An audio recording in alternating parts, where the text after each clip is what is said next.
दिल्ली में उत्तरी पश्चिमी लोकसभा के बीजेपी प्रत्याशी योगेंद्र चंदोलिया के समर्थन में दिल्ली सरकार में ओबीसी आयोग के चेयरमैन और बीजेपी नेता जगदीश यादव ने एक जनसभा को आयोजन किया। इस जनसभा में सैकड़ों संख्या में जगदीश यादव के समर्थक और बीजेपी कार्यकर्ता और नेता पहुंचे। साथ ही जगदीश यादव और उत्तर पश्चिमी लोकसभा के बीजेपी प्रत्याशी योगेंद्र चंदोलिया ने भी अपनी बात रखी।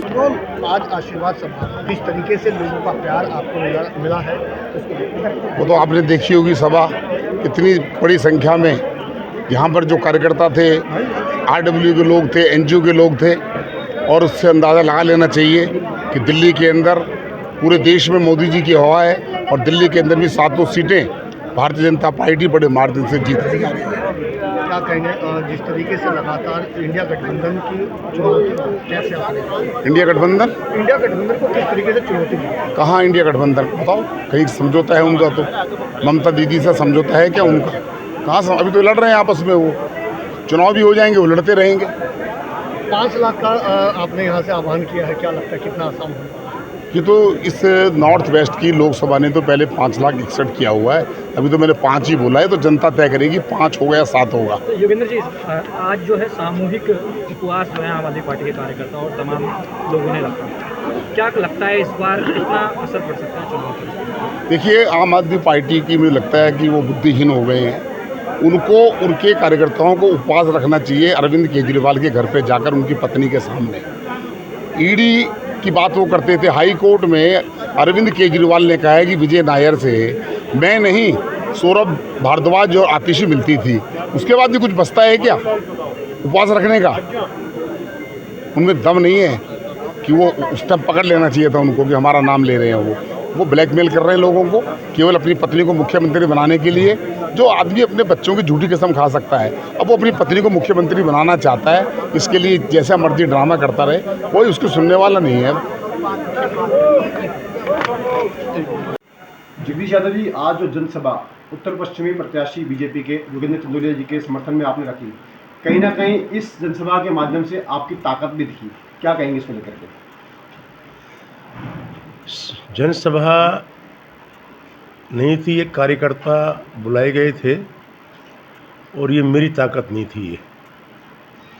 ये ताकत थी माननीय देश के प्रधानमंत्री श्री नरेंद्र मोदी जी की नीतियों की। ये ताकत थी जो हमारे योगेंद्र भाई, जो हमारे प्रत्याशी हैं यहाँ के चंदोलिया जी, उनका जो चरित्र और उनका काम करने का था, उनके नाम की थी। मैंने तो उनको सहयोग किया है अरेंज करने के लिए, इसमें मेरा कुछ ताकत का कोई रूप नहीं था मेरा इसमें। आप बहुत पुराना चेहरा है राजनीति का, बहुत कद्दावर नेता है, जाने माने नेता पहचाने जाते हैं आप। कांग्रेस से बहुत लंबे समय रहे, आम आदमी पार्टी में भी गए, अभी वर्तमान समय में दिल्ली सरकार में ओबीसी आयोग के चेयरमैन हैं। आपने पार्टी छोड़ी, बीजेपी ज्वाइन करी, कहीं ना कहीं बीजेपी की ताकत बढ़ेगी, उसका कुनबा बढ़ेगा। आने वाले चुनावों को लेकर क्या कहेंगे? मैंने आम आदमी पार्टी ज्वाइन की थी तो दिल्ली के मुख्यमंत्री केजरीवाल जी के जो वादे थे, मैंने सपना देखा था कि ये एक भ्रष्टाचार को मिटाएगा, ये दिल्ली का विकास करेगा, दिल्ली को आगे लेके जाएगा। लेकिन जब मैं उस पार्टी में गया तो मैंने कहा वो हाथी के दांत खाने के कुछ, दिखाने के कुछ और है, खाने के कुछ और है।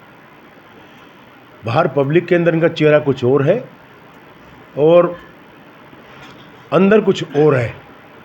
और जितना बड़ा भ्रष्टाचार इस पार्टी को मैंने देखने को मिला, जितने बड़े झूठे वादे करने वाले इस पार्टी के लोग हैं, नेता हैं, मुख्यमंत्री हैं, मेरे को तो उन्होंने सम्मान देने में कमी नहीं छोड़ी थी अपनी तरफ से। आज मैं कैबिनेट मिनिस्टर के रूप का मेरा दर्जा है, ओबीसी कमीशन का मैं चेयरमैन हूँ। और ये माननीय नरेंद्र मोदी जी ने, इससे पहले ही मैं चेयरमैन रहा हूँ ओबीसी कमीशन का, इसको संवैधानिक दर्जा इसका दिया, ओबीसी कमीशन को, और ओबीसी के लोगों को ताकत दी है। इसको सब कुछ मिलना होते हुए भी मैं इस पार्टी में अपने आप को एडजस्ट नहीं कर पाया। और जब मैंने देखा कि देश के विकास के लिए, देश में काम करने के लिए अगर कोई नेता है तो उसका नाम नरेंद्र मोदी जी है। और मैं अपने आप को रोक नहीं पाया और मैं सब कुछ छोड़ के मैंने संकल्प लिया कि जो देश की प्रगति उन्नति मोदी जी के द्वारा हो रही है, मैं भी उसमें भागीदार बनूं, और मैंने भारतीय जनता पार्टी की सदस्यता ग्रहण की। अंतिम सवाल करूंगा, सातों पार्टी पे, दिल्ली की सातों लोकसभा पे बीजेपी ने अपने उम्मीदवार उतार दिए हैं। अगर इंडिया गठबंधन की बात की तो 4 सीटों पर आम आदमी पार्टी ने भी अपने उम्मीदवार घोषित किए, लेकिन अभी तक कांग्रेस पार्टी, जो अभी पुरानी पार्टी रही, अभी तक उन्होंने अपने उम्मीदवार के नाम तय नहीं किए। क्या लग रहा है, पार्टी का उम्मीदवार नहीं है या अंदरूनी कोई हलचल है? उनका कोई चुनाव लड़ने को तैयार ही नहीं है, कोई लीडरशिप ही नहीं है वहाँ। जो कांग्रेस, जो देश को आज़ाद कराने वाली कांग्रेस थी, वो कांग्रेस ही नहीं है आज। जिस कांग्रेस का एक मैनिफेस्टो हुआ करता था काम करने का, झूठे मैनिफेस्टो हैं, देश विरोधी मैनिफेस्टो हैं। आज कहते हैं हम धारा 370 को दोबारा लागू करेंगे। आज ओबीसी की बात कर रहे हैं वो, कि हम ओबीसी को लेके आएंगे। ये वही लोग हैं जब बाबा भीमराव अंबेडकर जी ने ओबीसी की बात की थी, उन्होंने कहा था कि एक ऐसा आयोग बनाओ जो गरीब लोग हैं, जो पिछड़े लोग हैं, उनकी प्रगति उन्नति हो। जब नहीं बनाया तो उन्होंने अपने मंत्रिमंडल से रिजाइन किया और तब जाकर काका कालेलकर आयोग बना था। लेकिन नेहरू जी प्रधानमंत्री थे, उन्होंने उस आयोग का लागू नहीं किया, उसकी सिफारिश से लागू नहीं की। इंदिरा गांधी जी आई, उन्होंने लागू नहीं किया। ये तो ओबीसी के विरोधी लोग हैं। ये इन्होंने तो हमेशा ओबीसी को मारा है, कुचला है। मैं आपको एग्जाम्पल दे रहा हूँ। एक मेरे बहुत अच्छे दोस्त थे, वो माननीय मध्य प्रदेश के कांग्रेस कमेटी के अध्यक्ष थे सुभाष यादव जी, जो बाद में डिप्टी सीएम बने। वो कांग्रेस कमेटी के प्रेसिडेंट के रूप में काम किया, और जब मुख्यमंत्री बनने की बारी आई तो दिग्विजय सिंह को बना दिया, उसको पीछे हटा दिया। फिर उनके बेटे अरुण यादव को बनाया कांग्रेस कमेटी का अध्यक्ष मध्य प्रदेश का।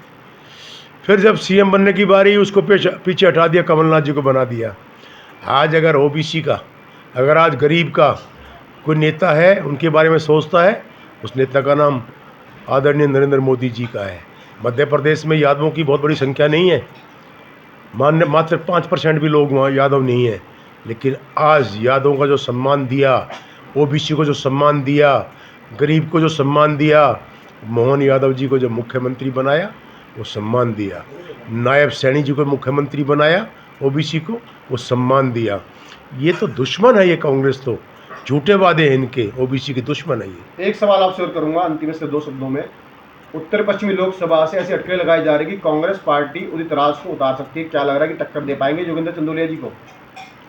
किसी को उतार ले, योगेंद्र चंदोलिया जी का हर वर्कर ने संकल्प लिया हुआ है।